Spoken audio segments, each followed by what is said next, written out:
Mestinya ibu nggak boleh ngomong gitu, tapi udah jengkel tahu nggak? Kenapa Republik ini penuh dengan pengorbanan, tahu tidak? Mengapa sekarang kalian yang baru berkuasa itu mau bertindak seperti waktu zaman Orde Baru?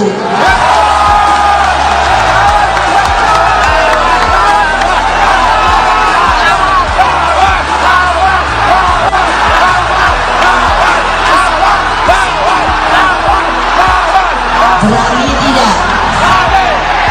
Berani tidak? Berani tidak? Merdeka! Merdeka! Merdeka! Menang kita! Ganjar Mahfud! Satu putaran!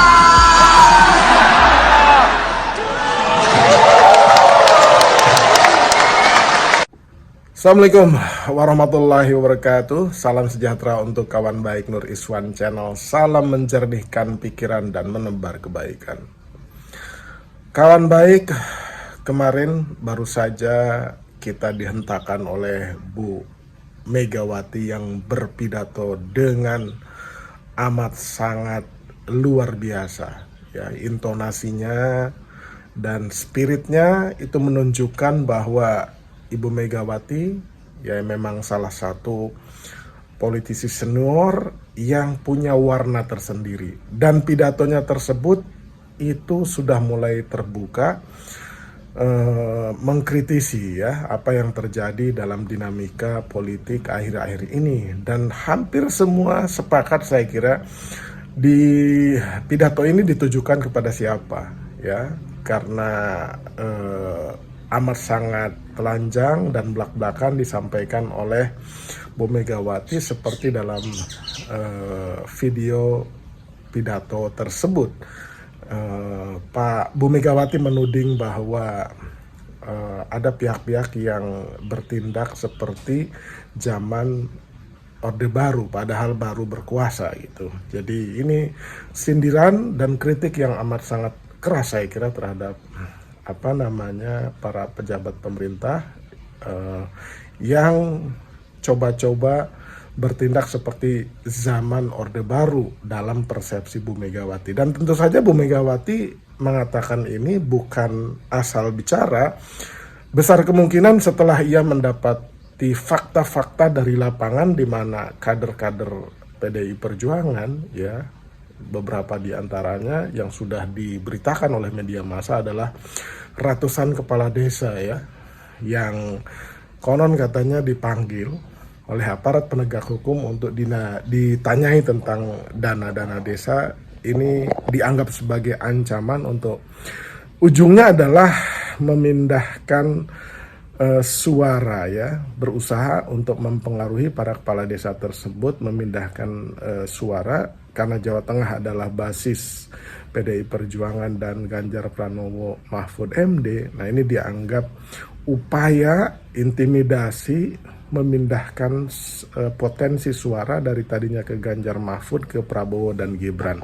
Sontak saja mungkin fakta tersebut membuat Bu Megawati kesal, dan itu diakui oleh Bu Megawati dalam pidato tersebut dengan mengatakan mestinya ibu nggak bicara begini loh ya kan, tapi karena sudah jengkel sekali gitu.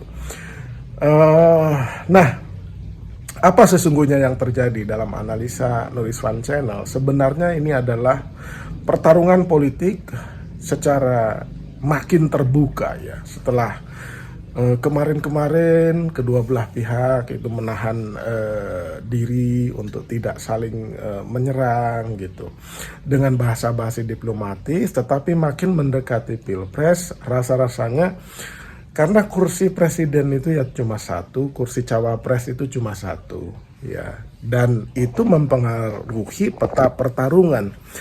Jadi akhirnya untuk mencegah perpindahan suara dari PDIP dan kubu Ganjar Mahfud, akhirnya Bu Megawati harus mengatakan hal tersebut dengan lantang, terbuka, dan dengan full power itu, dengan kekuatan penuh. Jadi selama ini Bu Megawati kan ya defense, kemudian ofensif tipis-tipis gitu. Kalau sekarang ini tidak mau lagi defense karena dia sudah berkali-kali kebobolan pertahanannya, karena menghormati presiden itu dari PDIP Perjuangan. Jadi PDIP dan Bu Megawati merasa berkewajiban untuk membentengi terus-menerus, tetapi karena gawangnya dibobol terus oleh yang dibelain, ya kan, oleh pihak-pihak yang selama ini dibentengi oleh Bu Megawati dan PDIP, karena kebobolan berkali-kali, ya saatnya melakukan ofensif atau serangan balik politik sekarang. Karena satu fakta tadi, ratusan kepala desa yang mulai dipanggil aparat penegak hukum. Yang kedua, sebenarnya secara elektoral hampir semua lembaga survei itu sepakat bahwa perolehan potensi suara Ganjar Mahfud itu anjlok. Ya, ada yang mengatakan 6%, ada yang mengatakan 10%. Ya, tapi rata-rata itu anjloknya, let's say average itu 10%. Jadi dari tadinya 34 katakanlah persen, ya sekarang menjadi 24. Artinya 10% dari fakta-fakta lembaga survei itu bergeser, ya, bergeser baik ke bukan ke Jokowi. Karena pengaruh Jokowi, ia pindah ke Prabowo dan Gibran karena di Prabowo ada anaknya Jokowi. Tapi sebagian juga pindah ke Anies gitu. Kalau survei LSI Denijaya itu 40% pendukung Ganjar itu pindah ke Anies dan 50-an% itu pindah ke Prabowo Gibran. Jadi ya, anjloknya suara secara elektoral itu memperlemah kekuatan Ganjar Mahfud dalam konteks Pilpres. Sehingga wajar bahwa fakta-fakta di lapangan Ganjar sekarang merosot ke ranking ketiga dan dilewatin oleh Anies Muhaimin. Sehingga Anies Muhaimin itu membuntuti secara ketat sekarang itu perolehan suara menurut survei itu dari Prabowo Gibran. Nah, Jokowi dan Prabowo tentu berpikir akan berusaha keras dan habis-habisan memindahkan suara sebanyak mungkin dari ceruk mana? Dari ceruk Ganjar gitu. Nah, itu upaya itu terus digenjot, ya, dengan berbagai cara, dari mulai dengan iming-iming sampai dengan ancaman itu tadi. Itu menurut pendapat dan persepsi Bu Megawati itu.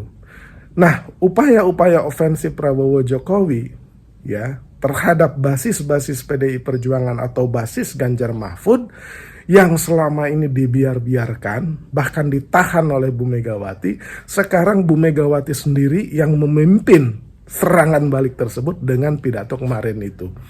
Ya, karena sudah sampai pada titik apabila ini dibiarkan, maka gerusan suara, ya, perpindahan suara, ya, pengambilan suara yang dilakukan oleh Jokowi Prabowo dari kubu Ganjar dan PDIP ini terus berlanjut dengan ketegasan dan kewibawaan militansi kader-kader. Nah, ini didobrak dan di-trigger atau dipicu oleh Bu Megawati melalui pidato kemarin agar kader-kadernya semangat untuk melawan atau mencegah, ya. Jadi ini semua istilah-istilah ini dalam konteks politik biasa saja gitu. Nggak harus langsung kemudian berbenturan secara fisik. Ini adalah cara antisipasi dan cara Bu Megawati untuk mencegah, ya, mencegah perpindahan secara deras suara Ganjar Mahfud dan suara PDIP. Jadi kalau suara partainya itu pasti akan larinya ke PSI. Kalau suara pasangan pilpresnya itu beralih ke Prabowo dan Gibran gitu. Nah, untuk mencegah, ya, derasnya perpindahan ini, maka satu-satunya cara, ya, Bu Megawati adalah berpidato dengan lantang, keras, dan menyemangati, jadi membakar pasukan dan kader-kader PDI Perjuangan serta relawan Ganjar Mahfud agar melawan dan mencegah perpindahan suara tersebut gitu. Karena kalau nggak dicegah, ini akan merosot terus. Itu dalam persepsi Bu Megawati. Jadi ini adalah babak-babak 3 bulan ini pasti perang terbuka, ya, Clash of the Titans, ya. Clash of the Titan ini ya pertarungan para raksasa antara Bu Megawati di satu sisi, tentu saja di situ ada Osman Sabtaodang, ada Pak Mardiono, ada Haritanu, dengan Pak Prabowo yang di-endorse habis-habisan oleh Pak Jokowi karena Gibran adalah cawapres Prabowo gitu. Nah, ini adalah Clash of the Titans gitu. Jadi kita akan terus melihat apakah pidato Bu Megawati ini punya efek jera, ya, efek jera terhadap Pak Jokowi dan Prabowo sehingga mereka menghentikan, ya, atau menurunkan tensi serangan ke basis-basis PDIP dan Ganjar Mahfud, atau tidak menghiraukan, tidak peduli karena ini pertarungan, ya hajar terus saja masuk ke basis-basis untuk mengambil suara dan memindahkan suara dukungan dari Ganjar Mahfud gitu. Nah, apakah Bu Megawati mampu, ya, membakar semangat kader-kader PDIP yang terkenal militan untuk terus setia kepada Megawati, PDIP dan Ganjar Mahfud, atau ya kader-kader tersebut juga pindah oleh karena iming-iming maupun oleh karena ancaman. Nah, pasti kedua belah pihak ibarat grandmaster catur itu akan memainkan langkah-langkah para menteri, para bidak, ya kan, para patih gitu, bagaimana harus memenangkan suara di basis-basis yang menjadi rebutan antara Prabowo Gibran Jokowi, ya, dengan Bu Megawati, Ganjar dan Mahfud. Demikian kawan baik analisa Nulisan Channel. Terima kasih.